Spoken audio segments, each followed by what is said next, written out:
যে মুরগির মাংস খাবা, দেশি মুরগির ডিম খাবা, কোয়েল পাখি খাবা, কবুতর খাবা, সমস্যা নেই না। যেহেতু এটা প্রবলেম হয়ে গেছে না, এটা প্রবলেম হয়ে গেছে না, তো এখন এই প্রবলেমটা সলভ করার জন্য এগুলো খাওয়া যাবে, ঠিক আছে? তাহলে ওই যে টাকামণি বা থানচিনি পাতার রস, তুলসী পাতার রস, মালটার রস, গ্রিন অ্যাপেলটা খেতে হবে। আর মুখেও তো খেতে পারি আমরা, তাই না?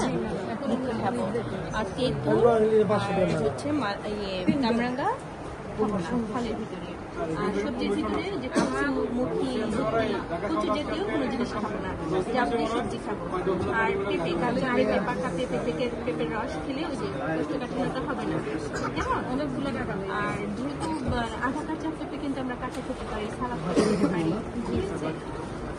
ফলের মধ্যে সব খাওয়া যাবে, ওই যে দুইটা জিনিস খাওয়া যাবে না, যাবতীয় আর দেখা আছে। তারপর তোমার অ্যালার্জির সমস্যা হতে পারে, যে ওখানে বেগুন, এই দুটো আমরা জানি মোটামুটি।